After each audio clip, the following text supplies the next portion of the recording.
Pumalo na sa 500 piso kada kilo ang presyo ng sili sa ilang pamilihan sa Pangasinan dahil daw sa kakulangan ng supply. At live mula sa Mangaldan, Pangasinan, may unang balita si Jasmine Gabriel Galban ng GMA Regional TV. Jasmine? Susan, matapos ngang halos 3 linggong tuloy-tuloy na pag-uulan ay apektado na ang supply ng sili, ganun din ng ibang gulay na ibinibenta sa mga pamilihan dito sa probinsya ng Pangasinan. Kapansin-pansin, nakukonti lang ang laman ng isang plastik ng siling labuyo na nagkakahalaga ng 10 piso. Kulang daw ang supply kaya mataas din ang presyo ng siling labuyo na pumalo na ngayon sa 500 pesos kada kilo, kumpara nung nakaraang linggo na 150 lamang.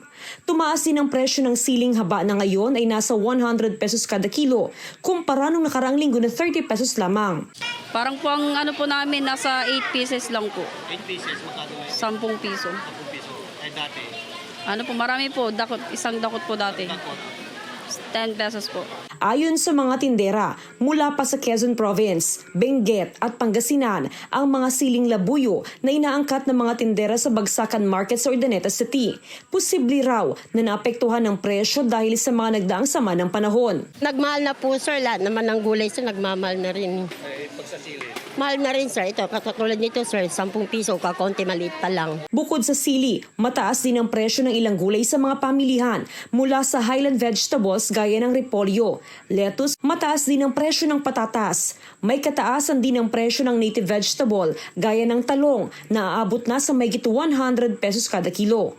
Ayon sa Samang Industriya ng Agrikultura o SINAG, karaniwan ang pagtaas sa presyo ng gulay ngayong tag-ulan. Apektado kasi ang supply ng gulay. Pero asahan daw na sa mga susunod na linggo ay unti-unti na ring babalik sa normal ang supply at presyo ng gulay. Siguro temporary lang yan. Pagka hopefully mag-settle yung situation, baka bumaba naman ang pop.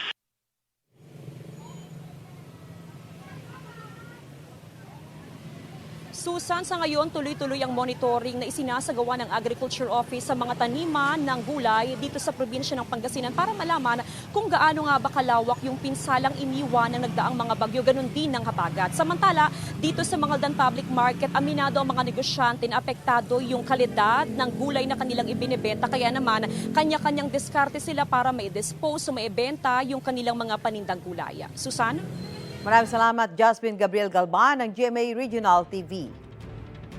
Gusto mo bang mauna sa mga balita? Mag-subscribe na sa GMA Integrated News sa YouTube at tumutok sa unang balita.